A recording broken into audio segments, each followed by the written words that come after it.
ایک دفعہ کا ذکر ہے کہ بنی اسرائیل میں ایک شخص تھا جس کی بیوی نہایت ہی خوبصورت تھی، جس سے وہ بہت پیار کرتا تھا۔ چنانچہ جب اس عورت کا انتقال ہو گیا تو اس شخص کو بڑا دکھ ہوا اور ایک مدت تک وہ اس عورت کی قبر پر بیٹھا روتا رہا۔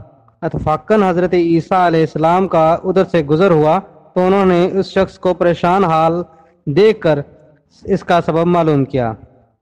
جب اس شخص نے اپنا واقعہ بیان کیا تو حضرت عیسیٰ علیہ السلام نے دریافت فرمایا، کیا تو چاہتا ہے کہ میں اس کو تیرے لیے زندہ کر دوں؟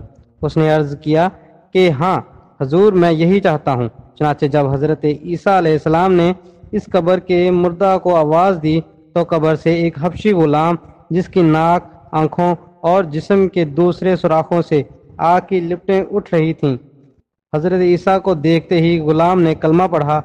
اس شخص نے یہ دیکھ کر عرض کیا، حضور مجھ سے غلطی ہو گئی، میری بیوی کی قبر تو دوسری ہے۔ یہ سن کر حضرت عیسیٰ علیہ السلام نے حبشی کو حکم دیا کہ تم اپنی قبر میں واپس جاؤ۔ چنانچہ وہ مردہ ہو کر گر گیا اور اس کی قبر کو مٹی سے چھپا دیا گیا۔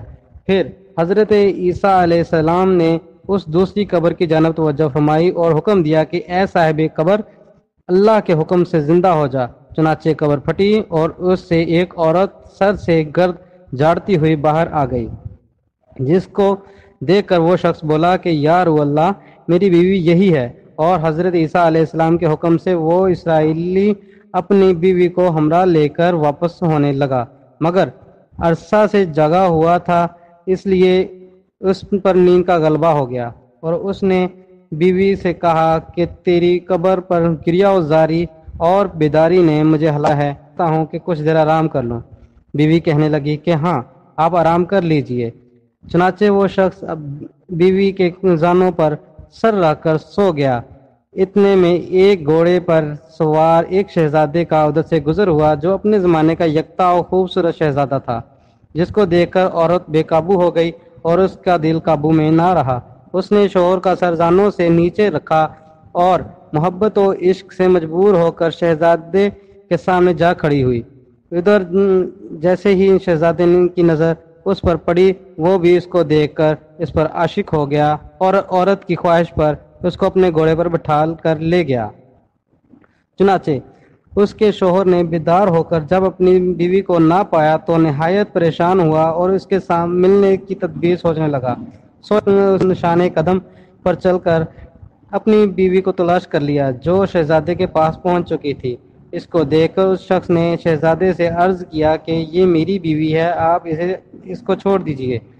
ابھی شہزادہ کچھ کہنے بھی نہ پایا تھا کہ اس عورت نے کہا، میں تیری بیوی نہیں بلکہ شہزادے کی لونڈی ہوں۔ یہ سن کر شہزادہ اس شخص سے کہنے لگا کہ یہ مجھ سے میری لونڈی کو لینا چاہتا ہے۔ اس نے کہا، خدا کی قسم یہ میری بیوی ہے جس کو میرے سردار حضرت عیسیٰ علیہ السلام نے مرنے کے بعد میرے لیے زندہ کیا ہے۔ ابھی یہ گفتگو ہو رہی تھی کہ اتفاقاً حضرت عیسیٰ علیہ السلام بھی وہاں تشریف لے آئے، جن کو دیکھ کر وہ شخص کہنے لگا، یا روح اللہ، کیا یہ میری وہ بیوی نہیں ہے جس کو آپ نے میرے لیے زندہ کیا ہے؟ حضرت عیسیٰ علیہ السلام نے فرمایا کہ ہاں یہ وہی ہے۔ یہ سن کر عورت کہنے لگی، یا روح اللہ، یہ شخص جھوٹا ہے، میں تو اس شہزادی کی لونڈی ہوں۔ حضرت عیسیٰ علیہ السلام نے فرمایا، تو وہ عورت نہیں جس کو میں نے اللہ تعالیٰ کے حکم سے زندہ کیا ہے؟ عورت نے کہا، یا روح اللہ، باخدا میں وہ نہیں۔ اس کے بعد حضرت عیسیٰ علیہ السلام نے فرمایا، جو جان خدا کے حکم سے میں نے تجھے دی ہے اس کو واپس کر دے۔ یہ سنتے ہی وہ عورت پھر مردہ ہو کر گر پڑی اور حضرت عیسیٰ فرمانے لگے کہ جو شخص ایسے آدمی کو دیکھنا چاہے جو کافر مرا تھا اور زندہ ہو کر ایمان لایا تو وہ اس حبشی غلام کو دیکھ لے، پھر حالت میں مرا ہے، اور جو کوئی ایسے شخص کو دیکھنا چاہے جو مومن مرا تھا پھر اللہ نے اس کو زندہ کیا اور وہ کافر ہو کر حالت کفر میں مر گیا تو وہ اس عورت کو دیکھ لے۔ اس واقعے کو دیکھ کر اس شخص نے قسم کھائی، اب کبھی نکاح نہ کروں گا، اور میدانوں کی طرف نکل گیا جہاں اللہ تعالیٰ کی عبادت میں مصروف رہ کر اسے موت آ گئی۔ اللہ تعالیٰ اس پر رحم فرمائے۔